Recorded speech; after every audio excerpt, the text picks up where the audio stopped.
اللہ کے اس کہنے نے کہ اللہ جو چاہتا ہے اس کا حکم دیتا ہے، تمام اعتراضات، تمام ہمارے جو ڈاؤٹس ہے، ہمارے جو شکوک و شبہات ہے، سب کی جڑ کاٹ دی کہ آپ کو اعتراض کرنے کا اختیار نہیں ہے، آپ کو سوال کرنے کا اختیار نہیں ہے، کیونکہ آپ نے جب کہا کہ میں لا الہ الا اللہ، میں اللہ کو اپنا خالق مانتا ہوں، اللہ کو اپنا مالک مانتا ہوں، اللہ کو اپنا حاکم مانتا ہوں، تو آپ نے یہ بھی مان لیا کہ میں اللہ کے تمام احکامات کو بھی مانتا ہوں، اللہ کے تمام انسٹرکشنز کو بھی مانتا ہوں، تمام ہدایات کو بھی مانتا ہوں، یہ آپ نے قبول کر لیا۔ اب آپ کی ذمہ داری ہے کہ جو اللہ کی طرف سے حکم آ رہا ہے اس کو قبول کرے۔ ہاں،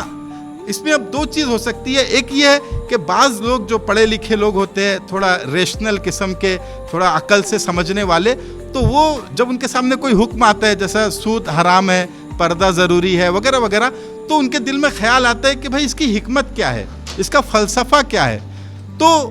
اسلام میں جو احکامات دیے گئے اس کی حکمت سمجھنا، اس کا فلسفہ سمجھنا یہ منع نہیں ہے، آپ سمجھ سکتے ہیں، کیونکہ بعض مرتبہ ایسا ہوتا ہے جو پڑھے لکھے لوگ ہوتے ہیں، تھوڑا جو دماغ سے سوچتے ہیں، ریشنل قسم کے ہوتے ہیں، تو ان کو ایسا ہے کہ ان کو اگر وضاحت کر دی جائے، اس کا فلسفہ بتا دیا جائے، اس کی حکمت بتا دی جائے، تو ان کو اور اطمینان ہو جاتا ہے اور سیٹسفائیڈ ہو جاتے ہیں کہ ہاں یہ چیز اچھی ہے اسلام میں، اس کا یہ مقصد ہے، یہ فلسفہ ہے، تو وہ مطمئن ہو جاتے ہیں۔ تو یہ جائز ہے اس طرح پوچھنا کہ بھائی اس کی حکمت کیا ہے، آپ حکمت معلوم کر سکتے ہیں، تو جو عالم ہے، جو اس کی حکمت کو جاننے والا ہے، وہ اس کی حکمت بتا دے، لیکن آپ اعتراض نہیں کر سکتے۔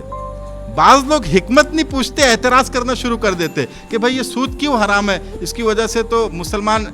کا ڈیولپمنٹ رک جائیں گا، یہ پردہ کیوں